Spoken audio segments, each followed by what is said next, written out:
But does that mean that people in the US actually are willing to go to war with China? That's a whole different question. But I also think that if the war were to actually come to fruition, that a lot of people would say, regardless of what we think about China, we're not willing to send our children, our brothers and sisters, to go fight a war against China, to go risk their lives, to be killed. The US is a hypocritical society, if that was the one word, hypocrisy. That it's a government that, it's a society that's presented itself as the exceptional nation, the nation above all other nations. And yet, internally, inside the US, everything they accuse everyone else of, they practice at home. And sometimes to even greater degree. You know, there's 856 people were killed by the police in the United States last year. 856, at least that was in mid-December when I looked at the numbers. It's probably higher by the year's end. And yet, you know, the US lectures the world about state violence and human rights. It's as if the US is not a human rights violator.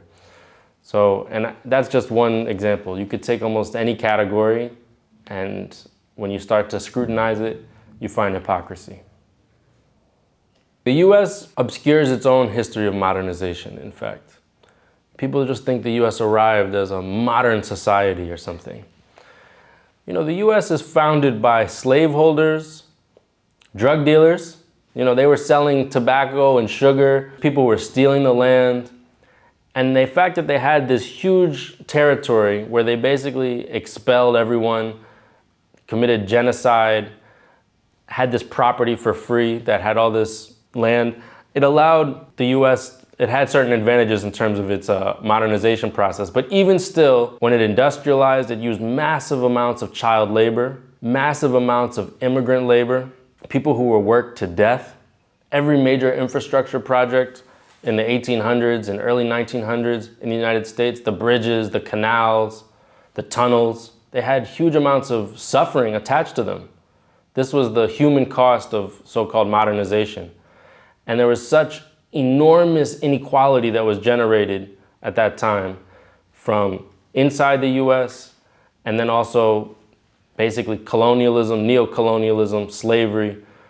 These are the sort of the preconditions for US modernization. But you know, the fact that China has basically done it in a few short decades compared to the length of time that the West modernized, and done it with, I would say, far less human suffering, and without basically extracting lots of value from the rest of the world, without colonialism, is an amazing achievement. And frankly, I think the one thing that gets underestimated about Chinese modernization is the role of the Communist Party of China. You know, the fact that you actually have a government that can set 5, 10, 15-year plans, can set goals that are 30, 50 years out, and then assess the political leadership at every level based on whether it's achieving those goals, is very different from the US political system, where a politician comes in, they have no interest in an infrastructure project that's going to be finished in 20 years or 10 years. They have no interest in a poverty alleviation program that's not gonna deliver immediate results. Why? Because their election is coming up in 2 years or 4 years. It's so competitive, so individualistic, focused really around short-term thinking.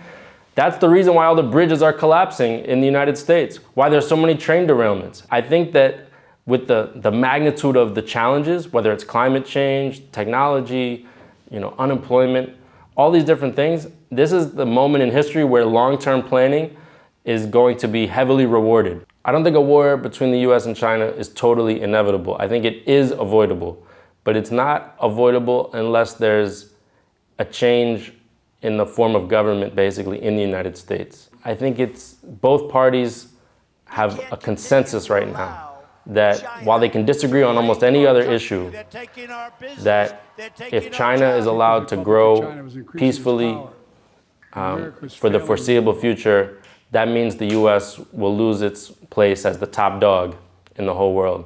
And both parties are united that this is completely an unacceptable outcome. It's true that people in the US now have a more negative view of China than they did a few years ago because of the nonstop propaganda. People's perceptions of China can change a lot based on this propaganda. But does that mean that people in the US actually are willing to go to war with China? That's a whole different question. But I also think that if the war were to actually come to fruition, that a lot of people would say, regardless of what we think about China, we're not willing to send our children, our brothers and sisters, to go fight a war against China, to go risk their lives, to be killed.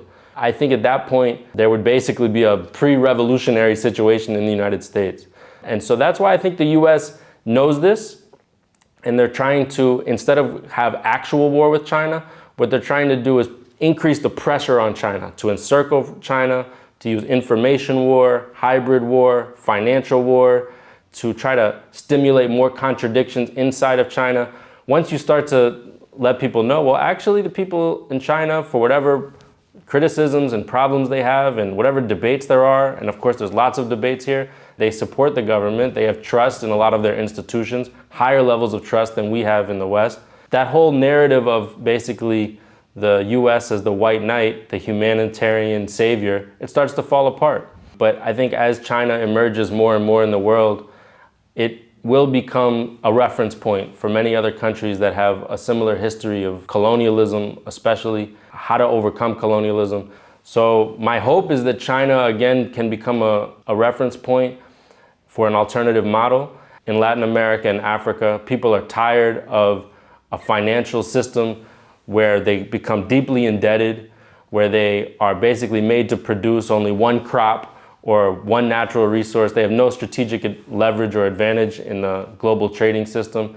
And China represents an alternative. China represents usually better terms when it comes to loans, better trade agreements, less strings attached, more political autonomy where China doesn't try to, pick and choose who's gonna lead the different governments of the global south. So if you're a government in Africa or Latin America, that's gonna become very attractive after you've been dealing with the IMF for decades. It's not like any one country is perfect.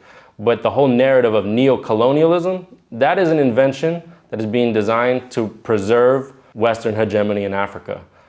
They see the writing on the wall. They see what is the global population going to look like in 50 years? It's going to be overwhelmingly Asian and African. And so how does the West maintain its domination if that's the case? The only way it can maintain its domination is if it gets the vast majority of people in Africa to distrust the people in Asia, and vice versa. So they have an interest in building now a narrative that splits up any kind of unity, strategic unity between Asia and Africa. I think this is to them the greatest threat they're facing.